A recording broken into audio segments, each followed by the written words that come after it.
En défense centrale. Oui, tu mets qui à côté de Théâtre? Il est connu de Winter. Il n'est pas objectif, putain.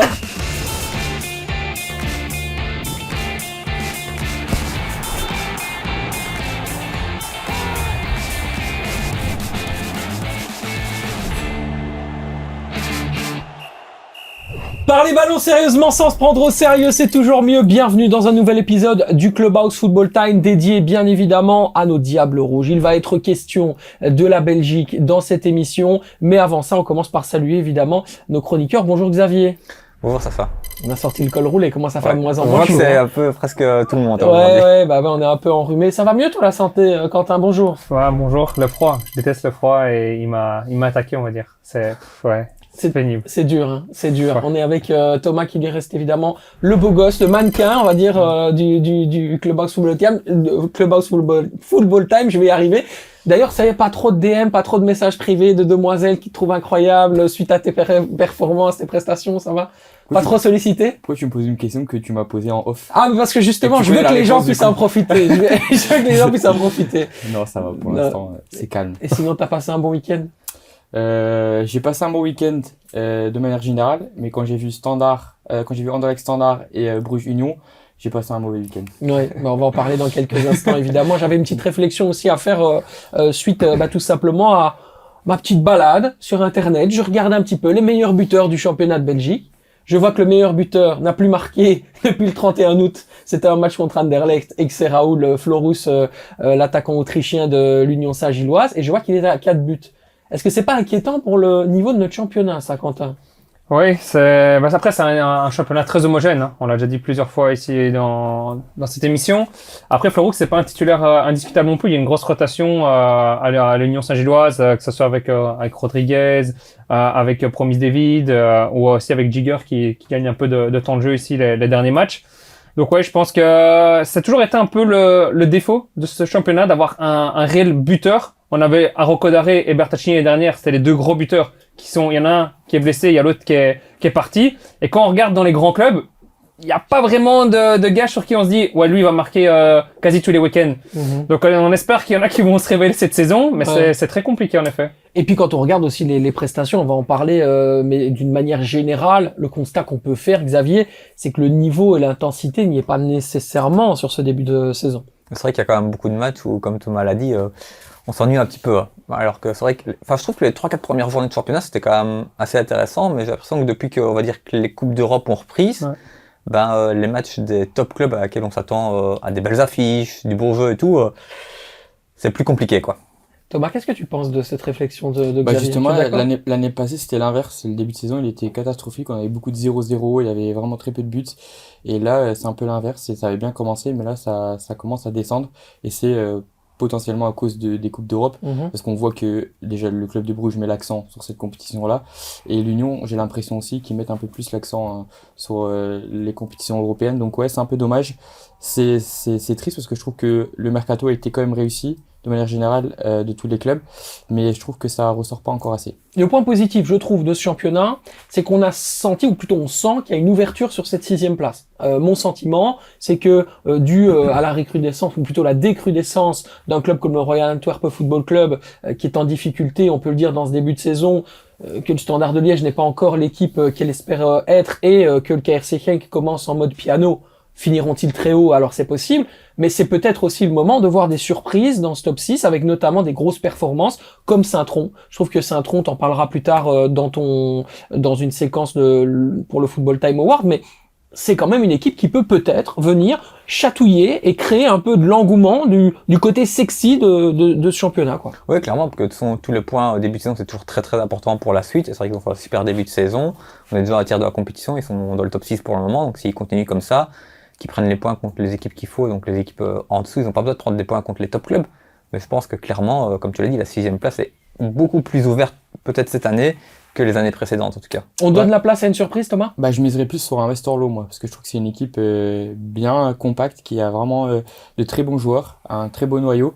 qui a pas encore tout le temps les résultats qu'il mérite, mais je pense qu'à la fin de la saison, on pourrait potentiellement les voir en 6e place. Ouais, c'est un football dominant qui est proposé par Issam Charaï, entraîneur déjà d'ores et déjà sollicité. On y reviendra un petit peu plus tard, plutôt dans une autre séquence dans le Wait and See, mais ça je peux vous le dire, il y a déjà de l'intérêt pour Issam Charaï, notamment au niveau du championnat français. Donc on peut en tout cas dire une chose, c'est que c'est un effectif très bien balancé, très équilibré, et qu'on a recruté intelligemment, et quelque part on s'est pas précipité.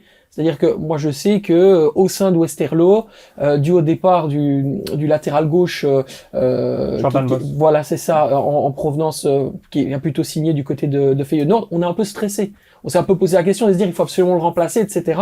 Issam Charaï, le premier, voulait un remplaçant, et finalement on a géré ça de manière très très calme du côté d'Hassan Tinkaya, le directeur sportif.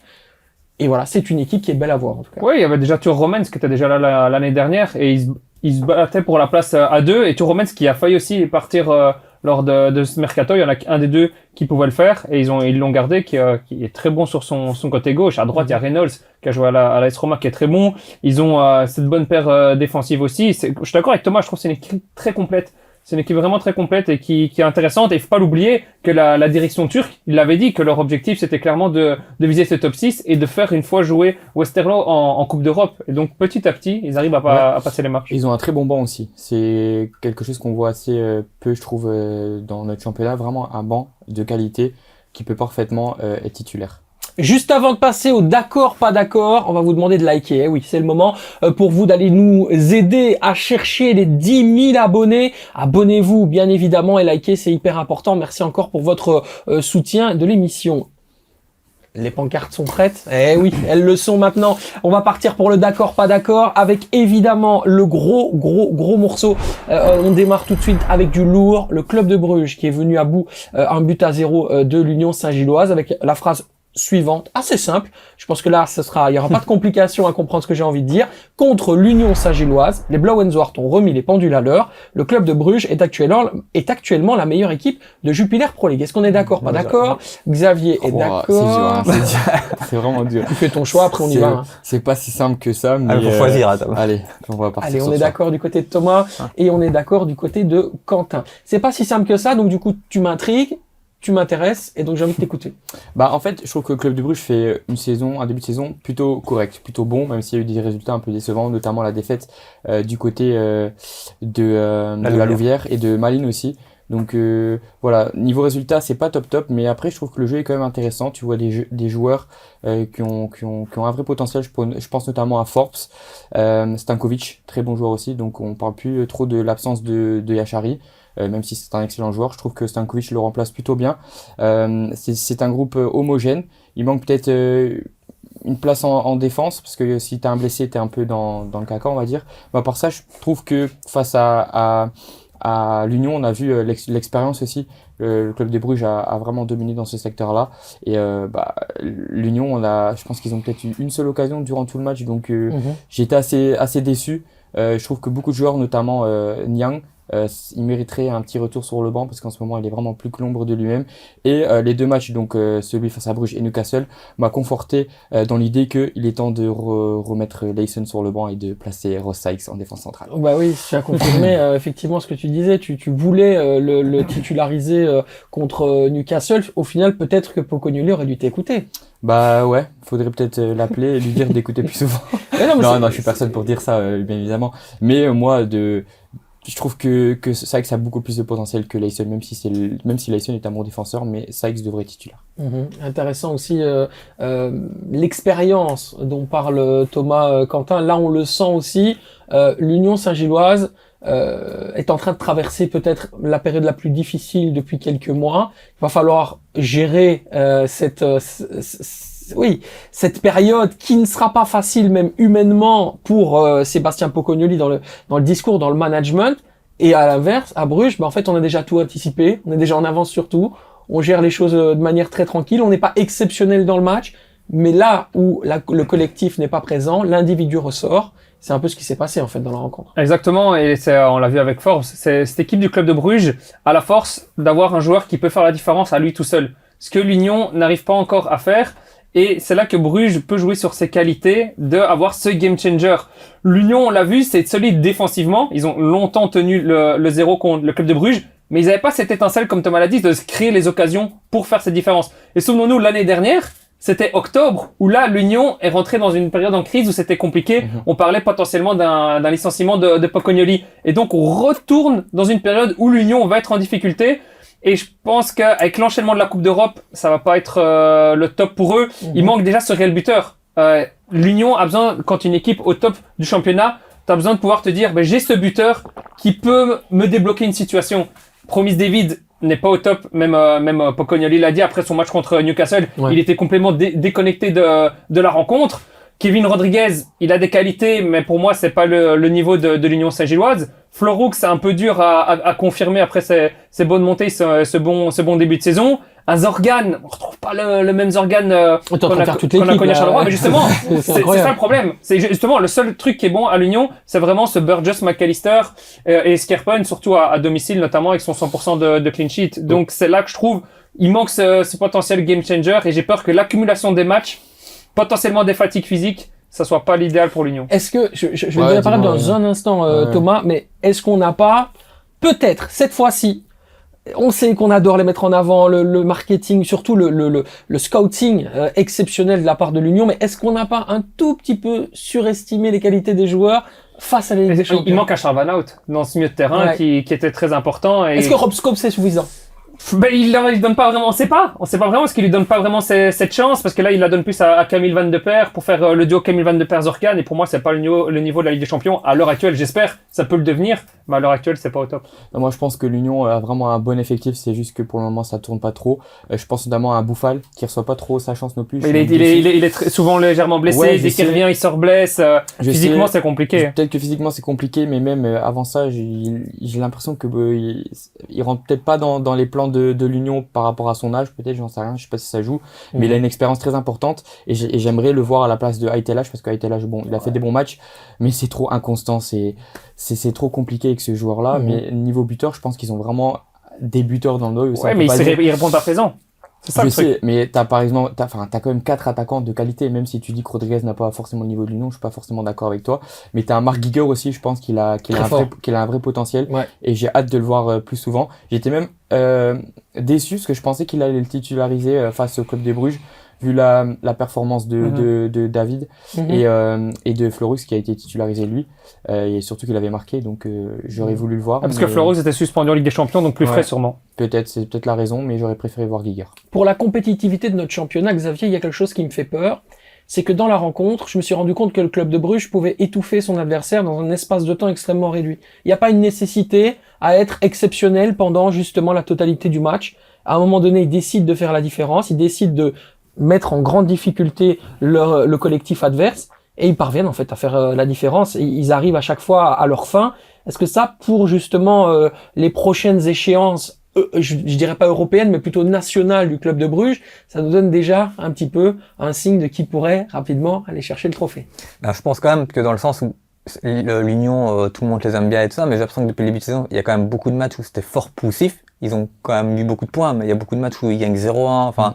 C'est très très compliqué, malgré ça ils prennent quand même les 3 points, heureusement pour eux, donc on les a peut-être vus un peu trop beaux au début de saison, même si c'était bien, et j'ai l'impression qu'ils n'arrivent pas à s'adapter. Par exemple, ici les clubs, ils ont sorti, Nicky Hayden, il a sorti la 4-4-2, personne ne s'attendait, ça a même surpris les joueurs de l'Union, ils sont capables le Bruges de s'adapter à l'adversaire pour aller surprendre d'autres. L'Union au final c'est toujours le même jeu depuis plusieurs années, même si les entraîneurs changent, c'est toujours plus ou moins pareil, et au bout d'un moment, même en Belgique, tu sais comment plus ou moins préparer un match face à l'Union. C'est comme avant sous Roberto Martinez avec les Diables Rouges. Tu sais comment préparer un match, parce que tu joues toujours le même dispositif, toujours de la même façon.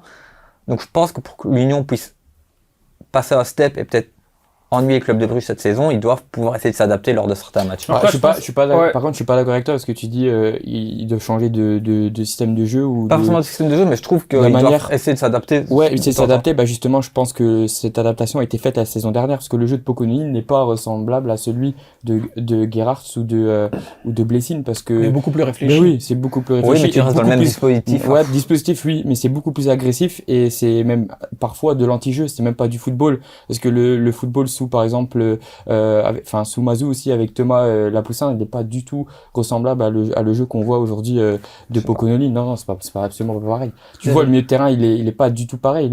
La façon de jouer n'est pas pareil pour moi. Je sais pas, moi je trouve que ça reste quand même toujours plus ou moins. Il y a des petites différences, ça certes, mais je trouve que dans l'ensemble, ça reste quand même fort similaire.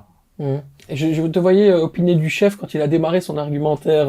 Surtout pour le club de Bruges, parce qu'il loue entre guillemets les qualités d'Ayen à être passé en 4-4-2, mais il a juste fait parce que Niedika est pas là et que, excuse-moi, mais Sandra, j'ai encore vu quand j'étais à Standard Club de Bruges, c'était complètement inexistant dans ce milieu de terrain à ce match-là. Donc je pense qu'il a vraiment voulu changer quelque chose parce qu'il n'arrive pas à avoir ce remplaçant. Parce que tu disais aussi la qualité du club de Bruges à avoir des doublures quasi à chaque poste ou être très fort. Je trouve qu'il leur manque clairement un remplaçant en pur 6 parce que Stankovic est plus un 8. Avoir un remplaçant en pur 6 à la place de Onyedika.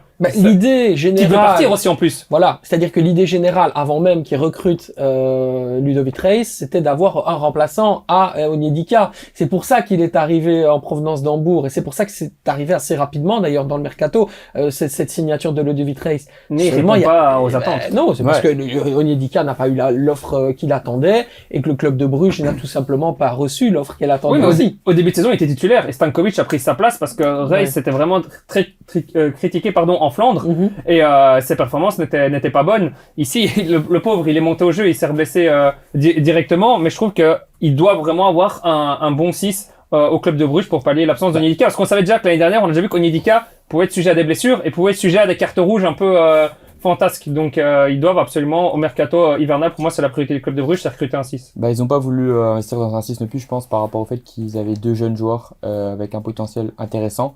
Ils ont voulu investir là-dedans et je les comprends parce que Odor a failli filer du côté de l'Union.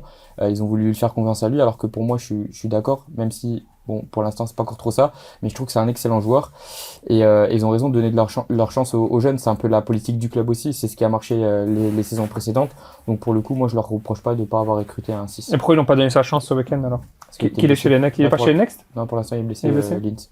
Eh ben, c'est en tout cas un joueur qui est très très intéressant et qu'on pourrait voir justement monter en puissance. À titre personnel, plus fort que si c'est Sandra, ça reste en tout cas mon analyse. Même si c'est un profil différent, plus offensif, si c'est Sandra, plus défensif, Lintodor.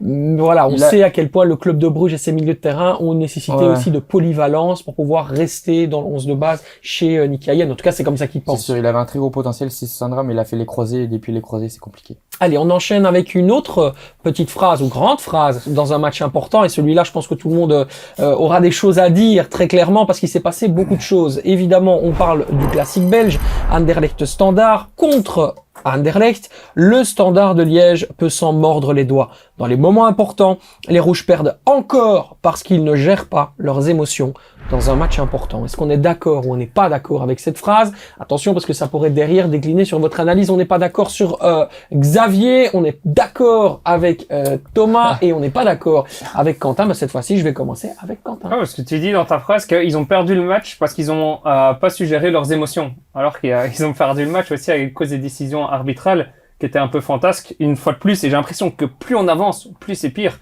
Et ça commence vraiment à être exaspérant pour tous les amateurs du football belge d'avoir des décisions complètement folles parce que la rouge de Angulo en première mi-temps change clairement le cours du match.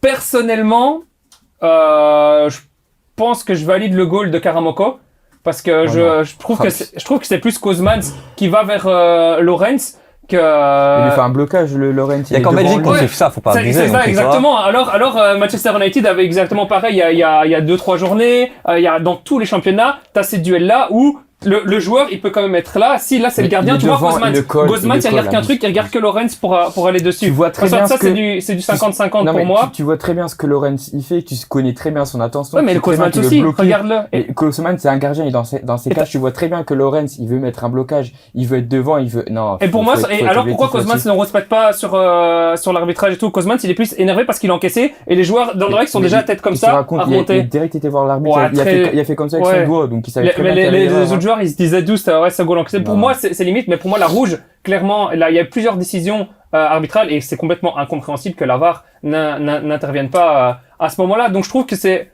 pas forcément lié au standard que ce match a été perdu. Quentin, il y a quelque chose qui me gêne dans ton propos, c'est que tu remets la prestation du standard entre les mains des décisions Non, arbitrales. Moi, ce c'est que je te demande, c'est de me parler du match. Ouais, Ce que je te demande, c'est de me parler de pourquoi, selon toi, le Standard, aujourd'hui, est un club qui a perdu 2 fois d'affilée contre 2 grands du championnat. Quel est le problème qui fait en sorte qu'aujourd'hui, il y a un souci?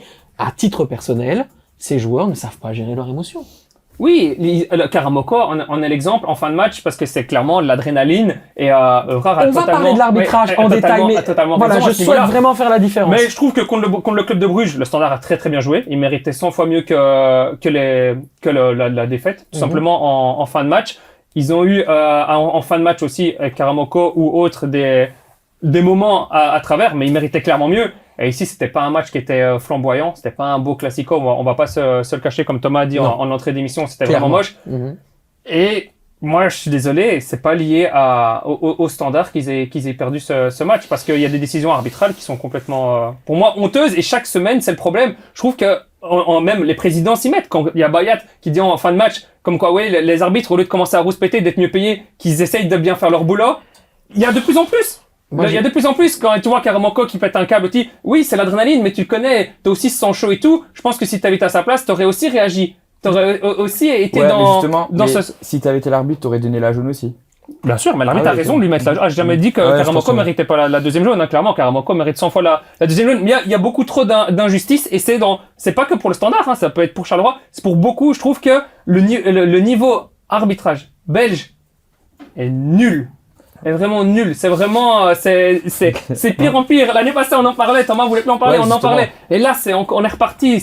Donc t'es d'accord voilà. avec les fans du Standard Ça qui arrive. disent que le Standard a perdu à cause de l'arbitre. Bah, En gros, t'as une rouge en non. première mi-temps. C'est qui change clair. tout le Donc le match. Standard perd à cause de Monsieur Van Drich. Mais ils perdent aussi parce qu'ils n'ont pas réussi à marquer un goal. Mais je trouve que l'arbitre a influencé le cours du match. On peut mettre le côté arbitral un peu de côté et parler juste par rapport à ta phrase que t'as dit, t'as parlé des émotions. Je veux Les bien, gens- ouais. Les gens ne savent pas gérer leurs émotions. Je suis d'accord avec toi parce que Karamoko, certes, ok, il a pris une deuxième ça jaune, ça on en ralentit. parle, mais c'est pas ça que je vais mettre en lumière. C'est gérer ses émotions, c'est aussi être devant le but et pouvoir finir une action. Merci. Et moi, je pense directement à Coavita. Je suis désolé, t'as 2 grosses occasions dans des moments clés dans un match. Tu dois marquer le 1-1. Le mec, je reviens, pour moi, il a absolument pas le niveau du Standard. T'as 2 occasions, tu dois gérer ça. Tu ne les mets pas et tu perds ton match. Et on a un problème C'est ça, aussi. c'est ça la clé de ce match. Hein. Tu marques pas clairement. ces 2 occasions. Je suis Tout tout à fait ce match, d'accord. c'est ça, c'est pas une carte rouge en première mi-temps. mais C'est à la fin du match, Quentin, on s'en fout. Ça, La ça, carte c'est rouge pas- Mais non, je parle d'Angulo. Ah pardon, ouais, de ça. Bah, Mais il y a après moi, encore- moi, honnêtement, j'ai pas envie de rentrer dans un débat, mais j'aurais pas forcément donné rouge, mais on va pas revenir Pourquoi là-dessus. tu prends la face Witzel, Wasilewski, à part la jambe cassée, c'est la même phase. Hein. Ouais, je sais, mais le mec, Maitra, il est par terre aussi, les gars. Et je tu veux vois dire, clairement qu'Angulo, il joue le joueur. Ouais, mais il est par terre, je veux dire. Mais il est par terre, il joue le joueur. Donc pour toi, Ouais. un joueur qui est par terre, si tu joues le joueur, il n'y a pas Mais- rouge. C'est Mais ce que tu dis. après, tu sais pas s'il a forcément eu l'intention de Mais tu le vois vouloir son bien, le taper. il est comme ça, tu vois qu'il appuie et tout. Moi, je vois pas ça. Moi, je vois le mec qui met son pied par terre et le pied des Maïritra, il est en dessous. C'est tout ce que je vois. Enfin, c'est ce que c'est. Il y a, Après, il y a un contact. tu peux donner c'est rouge. clair, oui, qu'on Tu peut donner rouge. S'il y a oui. rouge, je suis pas étonné, mais qu'il n'y ait pas rouge, je suis pas choqué non plus, quoi. tu Moi, vois. ce qui m'ennuie, c'est d'expliquer la victoire d'Anderlecht, ou plutôt la défaite du Ouais, c'est ça Standard, qui est embêtant, à cause de ça. Alors que, en vrai de vrai, il y a pour moi un éléphant dans la pièce dont on ne parle pas, c'est cette incapacité d'aller mettre les ballons dans le box. Bien sûr, mais Comment c'est possible de ne pas savoir servir son attaquant? À un moment donné, c'est un truc de fou qu'au Standard, on doive toujours passer par les deuxièmes lignes des milieux de terrain pour que ce soit les milieux de terrain qui soient là pour marquer. Il y a un attaquant, il y a des joueurs qui ont été payés très cher, c'est leur responsabilité à un moment donné de marquer dans les 16 mètres adverses. Pourquoi le Standard tire? Je crois que Thomas Henry, depuis le début de son arrivée au Standard, il est à 60 tirs. C'est un truc de fou, en fait. Et ils sont pas capables d'aller cadrer, justement, ces frappes-là. C'est pas normal. Le Standard de Liège, aujourd'hui, a un problème d'efficience offensive qui est véritablement l'éléphant dans la pièce. ça c'est ce que je te disais encore la semaine dernière. C'est qu'ils ont un gros problème devant pour terminer les actions. Ça c'est un fait, mais c'est pas lié à un manque de concentration ou d'être perturbé. Ça c'est leur niveau qui est comme ça et c'est pour ça que je Donc disais. on accepte ce niveau-là Bah du non, Standard. mais justement, mais tu veux faire quoi? Non, parce Bah, que moi, Moi, justement. je revendiquais justement de mettre un Thomas Henry et Nkada devant. C'est ce Bah, que voilà. j'ai revendiqué encore la semaine dernière. Eh ben voilà ce qu'on doit faire. Donc Ben voilà. du coup tu proposes, moi j'aime les gens Bien qui sûr. proposent des choses, c'est ce que tu es en train de me faire. Et Mouloud. c'est ce que j'avais déjà fait la semaine dernière. Pour moi, Voilà. Yensa, c'est sur le banc et tu mets Nkada, Thomas Henry et Thomas Henry en déviation avec un Nkada qui est rapide. Mais je suis pas le coach, malheureusement. Attention aussi à des signes qui ne trompent pas. Vincent Evrard pourrait pourrait, en tout cas c'est comme ça que je le ressens, sur certaines attitudes de ces joueurs, perdre à un moment donné certains leaders de son groupe. Ce qui s'est passé avec Ibrahim Karamoko et les 150 applaudissements qui ont suivi son exclusion, ça peut avoir aussi une conséquence et ça peut vraiment être un problème à un moment donné à gérer. Vincent Evrard, il était en colère. Il était en colère quand il a vu réagir de cette manière-là. Et il l'a dit très simplement. Je lui ai demandé 150 fois de rester calme. Il m'a pas écouté tout le match. Maintenant, à cause de ça, il a été exclu. Je vais devoir, entre guillemets, prendre acte de ce qu'il a fait et derrière assumer. C'est lui le boss.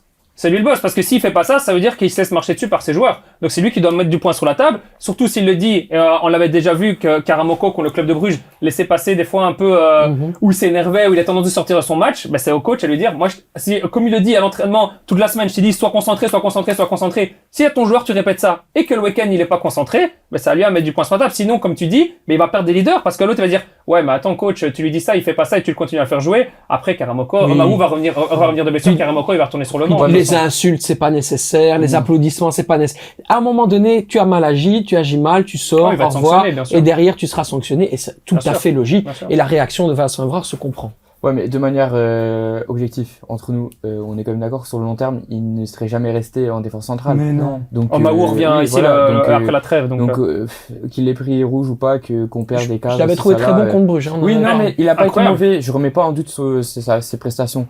Mais de manière générale, quand on voit le banc, t'as un Omaou, t'es obligé de mettre lui. Enfin, pour être plus costaud et constant durant la saison, c'est lui qui est titulaire. Ouais, c'est clair. En fait, il va être, ça qui me fait penser, il me fait penser à Merveille Bocadi. Il me fait penser à Bocadi qui défensivement était un grand black très costaud, qui pouvait être très rapide et tout, mais qui de temps en temps allait passer, genre ça, je sais pas, ça allait se déconnecter. Bocadi, il avait un niveau de nonchalance. Ah ouais, mais, et Karamoko, il peut avoir de la nonchalance aussi. Ouais. Mais après, il y a Omaou qui revient après la trêve. Vu que Dirk s'est blessé, ça va être Otkit Omaou et voilà, on va pas. Ça, c'est des choses déjà que tu voudrais changer. Après la trêve internationale, au niveau du standard, on replace Omaou en défense centrale. Éventuellement, avec Dan Dirk, si on laisse Otkit, c'est comme ça qu'il faut la défense. Dan Dirk, si est blessé, avoir la durée d'indisponibilité. Mais sa meilleure performance. Otkit Omaou va être avec le trio, avec Epolo. Après, à droite, Marlon Fossé, le capitaine, donc il va rester là. Mort, pour moi, je suis pas convaincu, c'est pas sa place de base. Je pense entre lui et Calu, c'est la peste ou le choléra. Et Bolingoli, qui est tout le temps blessé à l'infirmerie. On va attendre janvier, Eric Boca va arriver, tout sera réglé. Voilà, c'est un peu la priorité. Bravo de le dire, effectivement. Attention aussi que c'est le plus mauvais départ du Standard depuis plus de 10 ans en termes de points. Ah. Ça fait peur. Est-ce qu'on compte le 7 sur 15 de Bologne, le Rednik ou pas? Mais oui, parce que si je parle d'ici sur le nom, c'est les 10 premières journées de championnat, mais c'est le plus mauvais départ depuis plus de 10 ans du Standard en termes de points pris. Mais c'est pas le pire Standard qu'on voit depuis. Ah non, mais les camps avaient mis que 5 buts par exemple en 5 journées, mais ils avaient plus de points. Voilà. Mais le pragmatisme, qu'est-ce qu'on veut? Est-ce qu'on veut une tentative? Est-ce qu'on veut une équipe qui se cherche? Est-ce qu'on veut des loupards sur le terrain? Ou est-ce qu'on veut tout simplement une équipe qui se donne à 100% et qui rejette entre guillemets toute l'idéologie du supporter du Standard? Parce que moi, j'ai pas vu beaucoup de supporters du Standard se plaindre de leur équipe. Hein.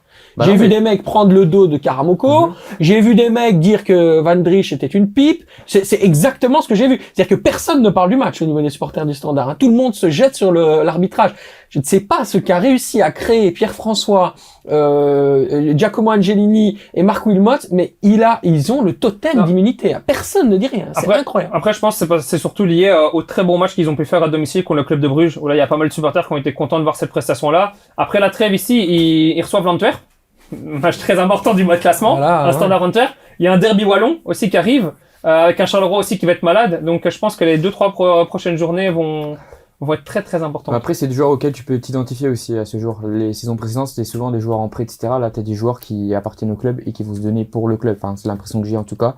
Et t'as un entraîneur de qualité, donc je pense que Leko aussi c'était un bon entraîneur, mais tu sens que Evrard c'est plus un jeu offensif et ça représente plus le Standard qu'on a vu à travers les années précédentes et c'est ce qu'on veut revoir du côté du Standard, j'imagine. Ouais, absolument. Et avec Mikhailo Zvetkovic du côté du Sporting d'Anderlecht dont je voulais parler parce qu'il n'est pas mon joueur de la semaine, donc j'en profite pour dire un petit mot sur ce joueur que j'ai toujours trouvé très talentueux. On en parlait déjà la semaine dernière et je suis content que ça a été, je sais pas si du côté d'Anderlecht vous nous écoutez, ce serait très bien. Mais la vérité, c'est qu'il y a eu un post Football Time de la semaine dernière et qu'on a vu effectivement les qualités de Veljkovic. Enfin, et effectivement, c'est quelqu'un qui a tout à fait sa place dans le 11 de base et qui va apporter de la percussion. C'est ce qui manque justement dans le registre offensif d'Anderlecht. Il y en a un autre qui est en train de revenir de blessure qui va aussi en apporter de la percussion, c'est Bertaccini. Peut-être qu'avec ces deux-là, on va revoir un Anderlecht viser encore plus haut. Ce qui est sûr, c'est que cette victoire, elle est méritée quand même, on peut le dire, pour le Sporting.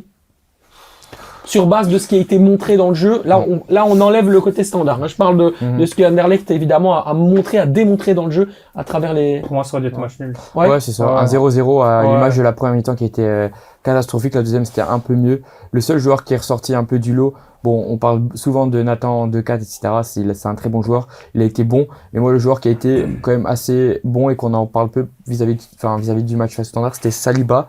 Saliba, c'est ça. Ouais, Saliba. Nathan Saliba, oui. Saliba, c'est pas le joueur d'Arsenal dont tu parles, c'est bien le Canadien d'Anderlecht. J'ai eu un bug dans ma tête. Du coup, non, pour moi, c'est lui qui ressort. Je pense que peu de gens en ont parlé, mais je trouve qu'il a fait un bon match. Je suis plus partant pour voir Alansana au milieu de terrain, mais je trouve que son match face au Standard mérite d'être mentionné. Les deux ensemble avec Decadt, c'est trop défensif? Les trois, tu veux dire? Et Saliba, Alansana et Decadt. C'est trop défensif? Les trois, oui. Les trois, non, tu peux pas c'est trop défensif. Ouais, je pose la question. Tu dois avoir un 10 maestro, Je pose la question. Notamment un Verskanen qui a tapé un peu du poing sur la table, qui a dit qu'il était vraiment pas content de son temps de jeu et un peu des choix et des discussions de l'entraîneur. Donc ça aussi, ça risque de faire débat, qui méritait plus de temps de jeu. Mais je trouve que quand tu t'appelles Anderlecht, tu dois avoir un 10 comme on avait du Mbark Boussoufa et tout, du Ahmed Hassan, un gars qui te fait donc rêver. il te faut Marius Strauken 110. Ouais. Il te faut un gars qui te fasse rêver. Ouais, il te faut Marius Strauken 110. Ok les gars, sur 2-4, juste un petit mot parce que tout le monde est en train d'en faire un phénomène. On se calme, c'est un très bon joueur.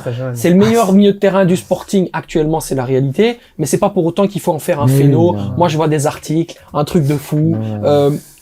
75e minute de jeu, il quitte, ça c'est incroyable, hein. Il quitte la pelouse à la 75e minute de jeu, 2 minutes plus tard, un scout est parti. On ne sait pas de quel club il venait, mais ce qui est sûr, c'est qu'il venait pour 2-4, parce qu'ils ont eu 2 minutes d'intervalle entre leur départ du stade et la sortie sur le terrain. Il faut se calmer avec les jeunes talents, hein. Mais c'est pas le futur Busquets, c'est pas ça qu'on avait... C'est ça, le futur Busquets, voilà, c'est ça, exactement. Continuez à... Voilà. Et j'ai entendu des gens qui ont appelé j'embrasse Juan Borsellino, qui est un copain, mais appelé Pedri, Vermeeren Pedri. Voilà, il y a encore des trucs en Belgique. Ça va trop vite.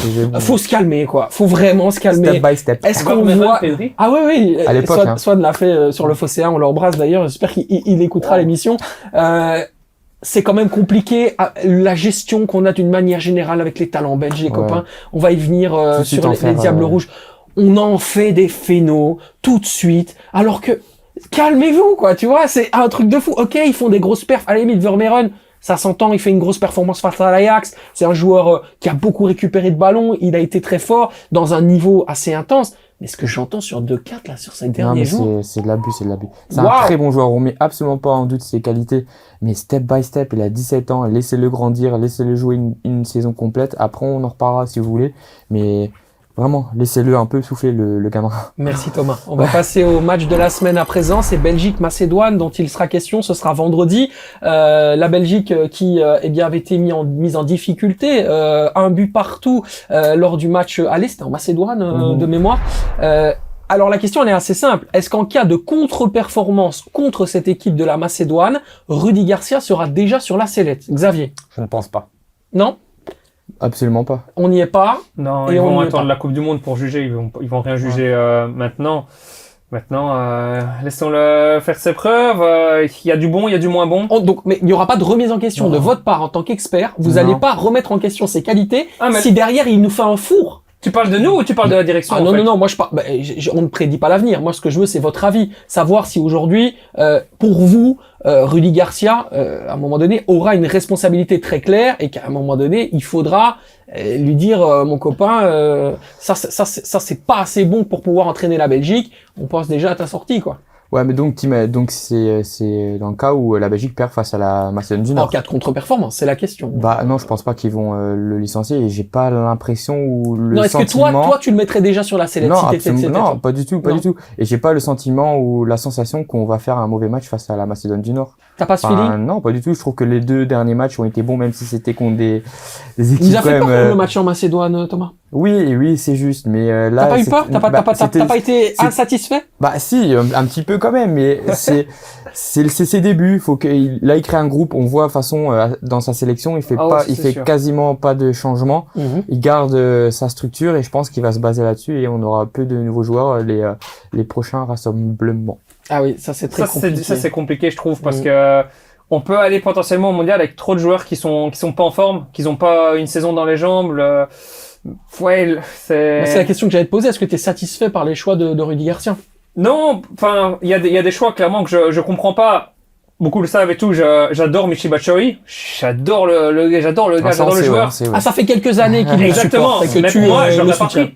Je l'aurais pas Ah pris. ouais, Sa moi, dernière titularisation, c'est le 20 avril qu'il a joué 45 minutes. Je crois que c'était contre Cologne. Sa dernière titularisation en Bundesliga. C'est très compliqué. Quand tu sais que t'as un Lucas Tassin, même s'il joue en Ligue 2, il est en forme, il marque des goals, c'est ce numéro 9. J'ai souvent critiqué Romelu Lukaku, mais clairement, le Romelu Lukaku, il nous manque. Et t'as besoin d'un buteur. Ouais, t'as entendu. Romelu Lukaku, il nous manque. Adore. Mais clairement, on a une Romelu...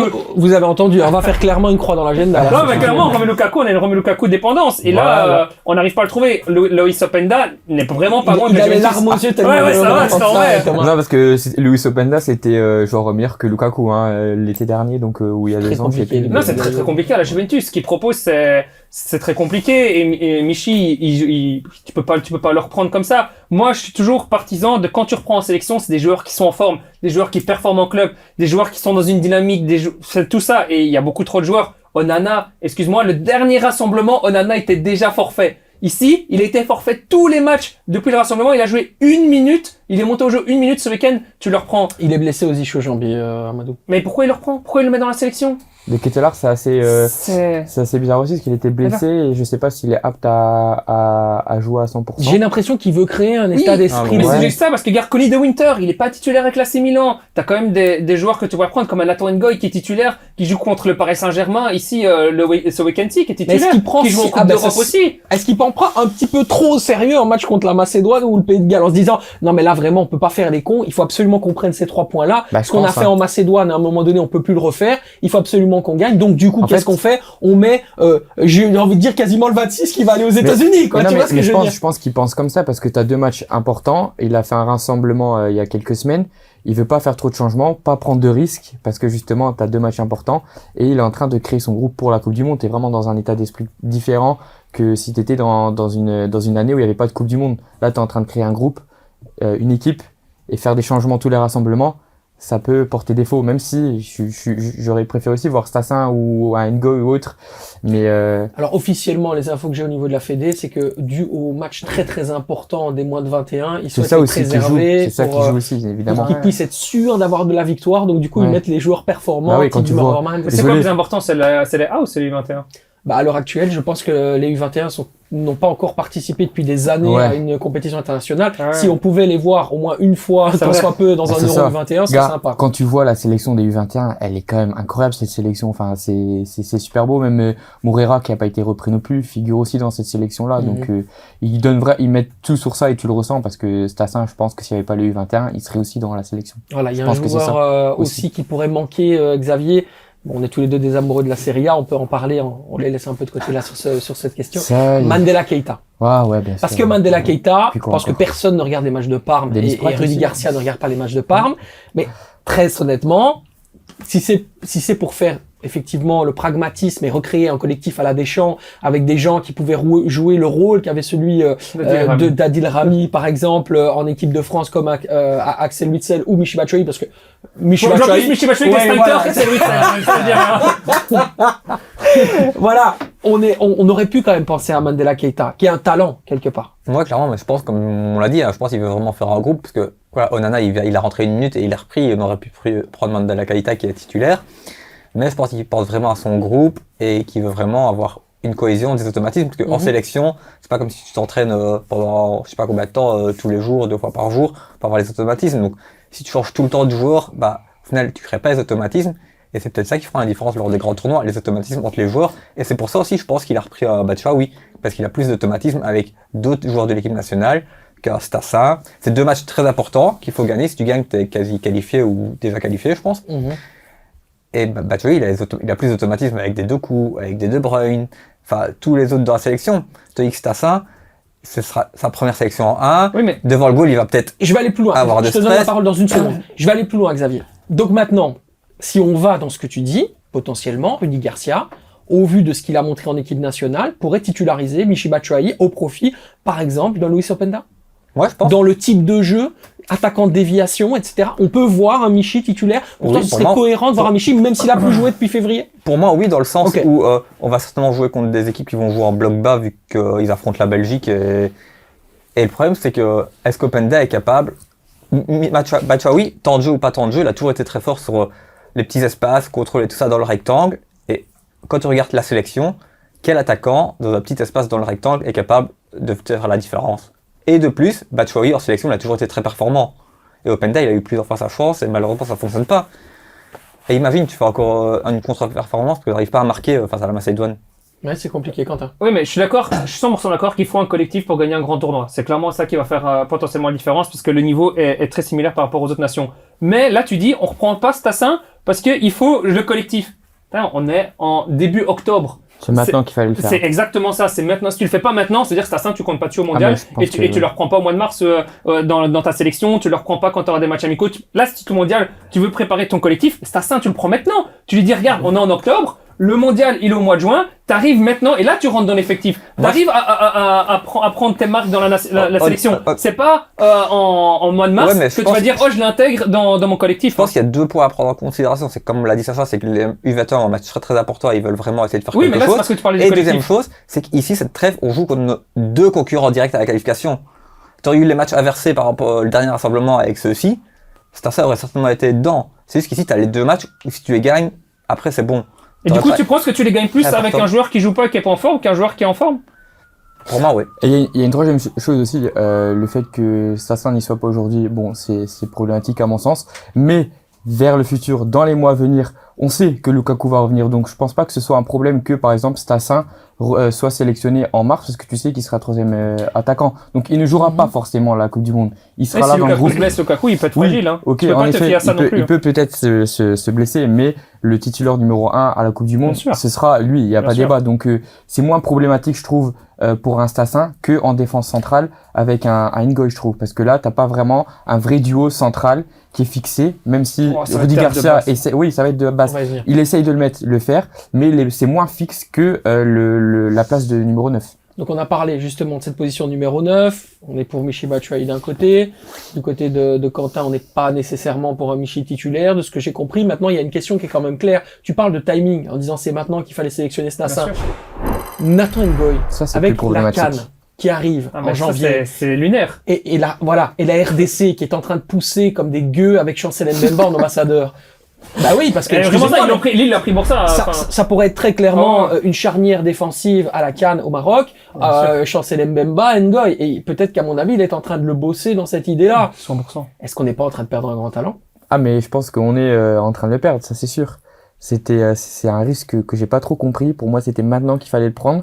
Et même aussi, suite au niveau des joueurs, je préfère voir un Nathan Ngoy qu'un Conny De Winter. Déjà, d'une part, parce que De Winter joue à 3, dans une défense à 3 à Milan, et Ngoy joue dans une défense à 4 à Lille, et le système belge est plus adapté à une défense à 4. Donc, je comprends pas trop le choix d'avoir pris Conny De Winter. C'est un choix.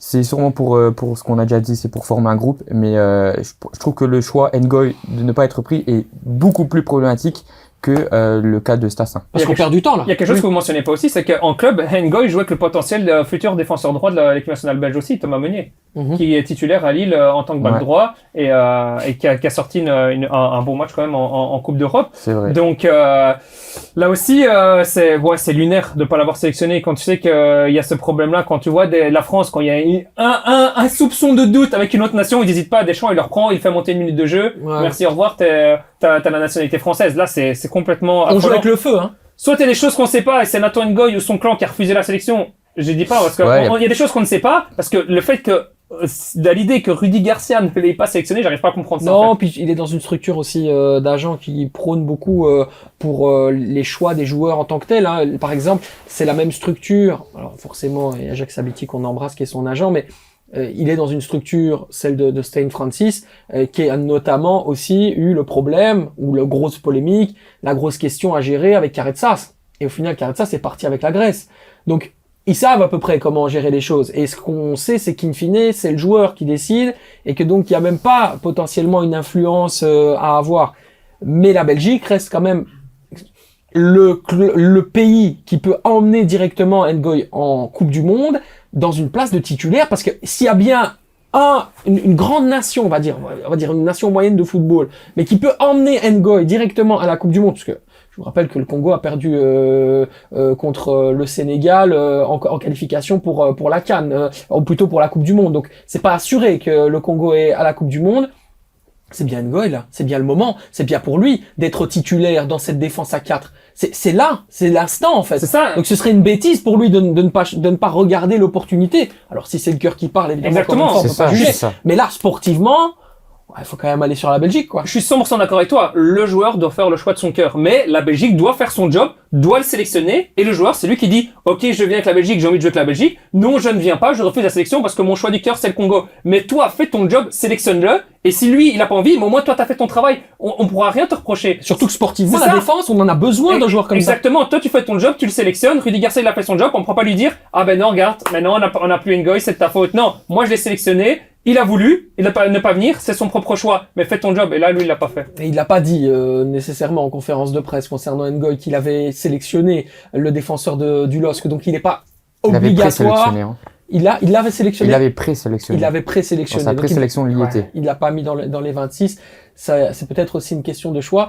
Est-ce qu'il y aurait pas une trêve internationale en novembre? Il y aura peut-être, Si, encore. il y a peut-être une ouais. tentative aussi qui pourrait Ce être sera faite la à ce dernière, moment-là. Ce sera le dernier choix Ah, parce parce qu'après, qu'après, c'est la CAN. après Ouais. c'est la CAN et donc il pourrait effectivement choisir. Passer à la trappe. Oui, c'est ça, exactement. Le Congo, ce qui est évidemment très problématique. On reste évidemment sur la Belgique avec l'instant diable à présent. L'instant diable, c'est une question auquel va répondre évidemment un de nos experts. Aujourd'hui, c'est Xavier qui s'y colle et justement, ça concerne un peu un de tes joueurs favoris, ou en tout cas issu de ton club favori, évidemment le Milan AC. Avec les progressions d'Alexis Salemakers du côté du Milan AC, celle de Maxime de Kuyper à Brighton et également du côté du Racing Strasbourg de Diego Moreira, eh bien tout simplement, Rudy Garcia doit-il obligatoirement repasser à 3 défenseurs centraux? Xavier, Peut-être à pas, toi la parole. peut-être pas pour cette sélection vu que c'est des matchs importants, mais de manière générale, je pense qu'à terme, ça serait bien de repasser à 3 centraux dans le sens où auparavant, on était meilleur, je pense, quand on avait 3 centraux, et depuis qu'on a repassé à 4 derrière, défensivement, c'est très très fébrile. On prend des fois des buts comme la Macédoine, on prend des fois des buts vraiment venus de nulle part, parce que défensivement à 4 c'est compliqué, alors que quand on jouait à 3 centraux, on était beaucoup plus fort défensivement, et vu les profils que tu as dit, Salemakers, Diego Moreira et tout ça, ils sont bons en tant que piston, mais dans une défense à 4, c'est très compliqué. Donc si on veut tirer le maximum parti de notre effectif, je pense qu'une défense à 3 serait beaucoup mieux. Alors l'analyse que j'en fais, c'est que au départ, on avait un problème clair de latéraux que Martinez a résolu comme il pouvait lors de la Coupe du Monde 2018, et ça s'est plutôt bien passé puisque ça nous a mené à une demi-finale historique et à une 3e place pour la Coupe du Monde. Mais maintenant, on a le problème inverse. C'est-à-dire qu'on a plus de défenseurs centraux, mais on a beaucoup de fullbacks qui sont capables de faire le job. Du coup, qu'est-ce qu'on fait? Est-ce qu'on met la qualité en avant de nos défenseurs centraux? Ou est-ce que justement, on réduit notre niveau de défenseurs centraux et puis on fait jouer un petit peu contre nature nos fullbacks? Bah Comment après, le truc aussi, faut penser dans le sens inverse aussi. Tu fais quoi avec tous tes ailiers? Parce que t'as beaucoup d'ailiers aussi. Hein. Tu peux jouer en 3-4-3. Ouais, mais je trouve que tu donnes. Ouais, mais je Mais c'est trouve... pas le Barça. Ouais, non, mais tu donnes. Je trouve que enfin, moi, je trouve que c'est plus problématique pour des ailiers de jouer en 3-4-3 que en 4-3-3 par exemple. Mais bon, ça c'est encore autre chose. Mais après, tu dis qu'on n'a pas beaucoup de défenseurs centraux. Je suis pas forcément d'accord. On en a quand même beaucoup, mais peut-être pas à niveau. Oui, c'est différent. de suffisante qualité. Ouais, Je veux dire, parce que je pense aujourd'hui, que, ouais, il peut rentrer dans un 11 comme ça direct, Arthur Théâtre. de Bast. Moi, mais arrête, oh là là. Là, il va me saouler. Pour moi, il a pas donné suffisamment de garantie pour dire aujourd'hui, il démarre la Coupe du Monde contre un gros du monde du football. Non, D'accord. Bah, ouais. Théâtre, à la limite, on peut dire, ok, il a montré, etc., machin, il est capable, il a fait des gros matchs. Il m'a donné des garanties en disant, il peut faire un bon match. Bah, moi, de À base, j'ai côté, jamais on met été. qui? Bah moi je mettrais Connu, on Debasse. peut pas le mettre. Moi limite je suis plus rassuré par un Debasse qu'un Théâtre à ce jour. Hein. Honnêtement. Ah, t'es plus rassuré par Debasse que par Théâtre. À ce jour oui. Oui, dans sa Trouve qualité que de Théâtre- relance, parce ouais. qu'il propose, Debasse- parce qu'il sait casser des lignes. Mais dans le 1 contre 1, dans cette capacité à défendre, dans ce rôle à un moment donné de stopper à l'ancienne, Bah, tu on a mets- besoin d'un mec qui sait défendre, Bah quoi. tu mets Brandon McCulley alors. Brandon McCulley. Bah ouais. Ah non, mais tu veux un stopper, tu veux un qui va dans les duels, Mais etc. si on Bah en met prends-lui. 3 en moins, on résout ce problème de qualité. Si on en met plus, T'imagines en Coupe du Monde un Brandon McCulley sur un Kylian Bah ouais, bah Mbappé alors. et une balle en profondeur. Mais voilà, Oh mais oui. là là là là. il va se retrouver comme contre Aston Villa. Ouais, mais, quasiment ok, couché. mais du coup, bah, réponds à ta propre question. Tu mets qui à côté de Théâtre? T'as pas de joueur justement. Non, Bah si, si, je Debasse. passe si je passe Ouais. à 3, moi je passe à Non, 3. on parle de l'effectif à 2. Ah bah Ngoy. La disposition. Ngoy. Dispositif à 2. Ngoy pour la vitesse et pour l'agressivité. Oui, mais oui, ok, Théâtre. je veux bien Ngoy, mais il est pas dans la sélection. Donc, je parle de la sélection actuelle. Non, mais moi je ne joue pas à 2, je suis désolé, moi je ne supporte pas, c'est pour ça que je pose la question. Ouais, mais moi, je te pose aussi une question. Tu mets qui à côté de Bah, Théâtre? si tu m'obliges à jouer à 4, je vais mettre des choses qui ne me satisfassent pas, je vais pas être heureux de positionner des joueurs, ça va, puisque ça ne me convient pas. Ok, mais tu n'as toujours pas répondu à ma question. Tu mets qui à côté de Théâtre? À ce jour, dans la disposition Il de joue à Rudy 10. Garcia. Ah, en défense Oui, centrale. tu mets qui à côté de Théâtre? J'ai reconnu de Winter. Il est pas objectif, putain. Non, c'est bon, on pose Non, plus. je rigole. C'est bon. Oui, je suis obligé de le mettre de base. Merci. On va mettre de base. Ça me fait Merci. pas plaisir. J'ai un petit pincement au cœur, mais oui, je suis obligé de le faire. Voilà. Bah, il va te montrer mais c'est pas mon rôle à la base de il va te... demander. ouais, mais il va te démontrer le contraire face au Pays de Galles et la Macédoine du Nord. Ah bah On en super. reparlera. J'espère qu'il gagnera un duel de la tête en tout cas. Hein. C'est ce qu'on Ouais. c'est ce qu'on souhaite à Zeno de Basse, surtout face à des grands gaillards qui sont habitués à la Championship. On verra un petit peu s'il est capable de le faire ou pas. On va passer au Football Time Award maintenant avec nos joueurs de la semaine. Et ah non ah bah non. Et oublie, Pourquoi oublie. Parce qu'on a oublié quelque chose. C'est le jeu tout de suite avec Bah ouais, Thomas. tu Allez m'oublies. l'happening, c'est Tu parti. m'oublies, hein, si je te fais pas des petits signes, ça là. Ah non mais c'est parce que je m'amuse, on rigole et du coup Bah, tu quoi, on passe en travers le conducteur. On va continuer à s'amuser, donc un petit jeu classique. On l'a déjà je sais pas si on l'a déjà fait par le passé, mais l'objectif du jeu, c'est de relier le club suite aux joueurs que je vais citer. Donc je vais donner 2 joueurs et vous devez donner le club En commun. qui correspond aux 2 joueurs, ok? Ok. Et c'est avec des joueurs de la sélection actuelle de notre championnat. Ok, attends, On commence par penserait- Xavier parce que moi, je sais pas, moi, les Non, non, consignes. il n'y a en pas même de, temps, il y a pas de conseil. Je donne 2 joueurs et vous me citez le club Ah. Ah ok. qui relie ces 2 Ok, joueurs. ok. On penserait que c'est si simple, mais c'est pas si simple que ça. Non, J'ai c'est fait le pas test simple. pour moi. Merci ChatGPT. Luke Bacchio et Salemakers. Anderlecht. 1 point pour toi. Yes. Witzel et Raskin. Standard. C'était le premier, Ah c'est ouais, le ça- premier. Openda et Van de Voort. Leipzig. Oula, c'est... Ouais, c'est juste. Caméra. Ça va. On fait appel à la VAR. On fait appel à la VAR tout de suite. De Kuiper et Trossard. Westerlo? Non. Non. De Kuiper et Genk Crossard. Non. Peut-être, Il- De Kuiper Trossard, il et est passé. Trossard. Il est Club passé. de Bruges. Bah non. Yeah. Waouh. Brighton. Oh, Ouais, ouais, ouais. Ah Oui, mais en fait simple en fait. Mais en fait, il est pas- Ouais, il mais vient c'est direct parce que dans le ouais. but en fait. Bah ouais. Il vient ne fait pas de crochet court, va directement Voilà. dans le direct. Voilà. Exactement. De Winter et Openda. De Winter et Openda. Voilà. You. Pour toi. Ça, on sent J'essaie ça. d'aller vite. Là, on sent le 4000, hein. On le sent dans l'accent. Witzel et Courtois. Witzel et Courtois. Atlético Madrid. Atlético. Voilà. Meunier et Onana. Ah, Lille. Premier. Batshuayi et Théâtre. Francfort. Francfort, ouais. On peut dire aussi le standard. Il était formé au standard. Ouais. Arthur. Ouais, si on va vraiment loin. Très loin. Fofana et Sels. Gant. Bien joué. Et le dernier, De Ketelaar et Castagne. Ah bah l'Atalanta. Atalanta. Voilà. Ah, Mais c'est oui. simplement- Je sais pas qui a gagné, mais c'est... Je crois que c'est moi qui ai gagné. Ça, Ouais, ça, J'ai se voit, ça se gagné, voit. yeah. On va pouvoir passer au Football Time Award tout de suite, magnifique. Et donc, forcément, je le disais, nos joueurs de la semaine, on commence avec Xavier. Moi, j'ai pris Goto, l'attaquant de Saint-Tron, qui était à Anderlecht auparavant. Anderlecht qui a des problèmes offensifs et qu'ils l'ont laissé partir. Je cherche toujours pourquoi. Mais franchement, il fait un super début de saison, 3 utilisations, 3 buts. Il se bat beaucoup, il apporte beaucoup à l'effectif. Et on voit vraiment qu'il est là pour essayer d'apporter un plus. Et honnêtement, je trouve que c'est un très très bon choix. Il a fait un super match ce week-end. Il a été chercher un but. Et il a même failli, il a donné un caviar à Mouya, qui je pense qu'il a raté. Donc, Donc voilà. Keisuke Goto, l'attaquant prêté par le Sporting d'Anderlecht, le Ouais. japonais, du côté de Saint-Tron, un joueur effectivement aurait peut-être pu avoir besoin le Sporting. C'est ce que j'avais envie de dire, bien joué Anderlecht. Ouais. Bref, Encore une fois, il a du nez, ils ont du nez du côté Ouais. du Sporting, c'est c'est incroyable. fou, c'est fou. Thomas, ton joueur de la semaine. Ouais, c'est moi Thomas. Non, je suis là. J'ai hésité entre deux gardiens, mais j'ai choisi pour l'un par rapport au score final. Donc j'ai opté pour Van Krombrugge, parce que je trouve qu'il a fait un excellent match. Le dernier arrêt qu'il fait, c'est vraiment hyper important. Ça permet à Genk de prendre les 3 points et ça permet à Fink de rester entraîneur de Genk aussi. Ah bah oui, c'est Donc clair. il a vraiment sauvé les meubles à tout le monde. L'autre gardien que j'avais en tête, c'était Warleson pour son retour et son très grand match face au Cercle de Bruges, à l'Antwerp.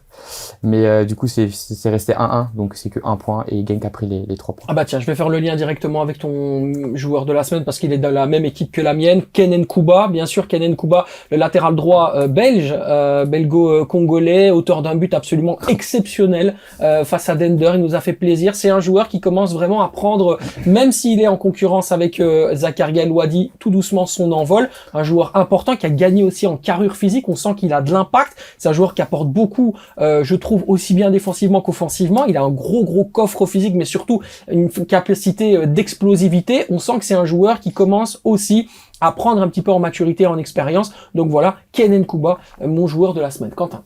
Et moi, c'est Carlos Forbes du club de Bruges qui a encore été incroyable et Un chouchou, ça. un game changer Ouais. très très fort. Ah bah c'est exceptionnel, effectivement. Un joueur sur lequel, à mon avis, Bruges va pouvoir tenir Oh. toute la saison, hein, Quentin. Ouais, franchement, j'avais été impressionné. Je l'avais vu parce qu'à la télé et au stade, c'est complètement différent. Bah, quand j'avais été voir Standard Bruges, j'avais un pote anglais à moi qui était là et qui m'avait dit, mais c'est qui ce joueur? Il est incroyable et vraiment très très très très très très fort. Et Moi, juste avant le classement général, Thomas. Attends, juste en parlant de lui, il y a juste un truc qui me vient chez lui que j'aime vraiment beaucoup, c'est qu'il a vraiment tendance à se laisser tomber très facilement et trop souvent. Vraiment, il va chercher la faute tout le temps. Enfin, Après, on a Solis, encore c'est vu ce pareil. week-end. Ouais, mais Forbes, c'est vraiment... il y a beaucoup de matchs où vraiment tu le vois tomber avant que la faute est faite.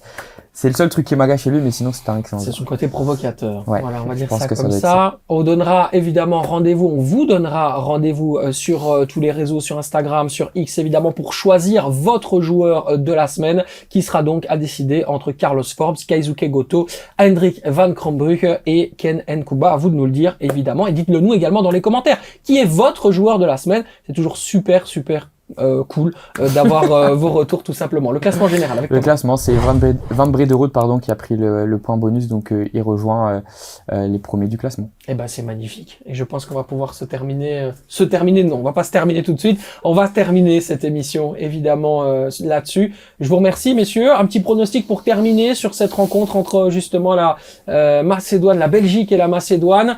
Xavier. 2-0 pour la Belgique. 2-0 pour la Belgique. 12-3. 12-3, voilà exactement. Toujours dosé, c'est la vie Thomas.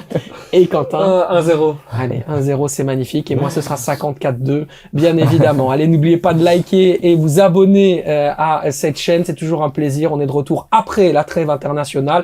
Et évidemment, prenez soin de vous et prenez soin des autres. C'était le Football Time. Ciao, ciao.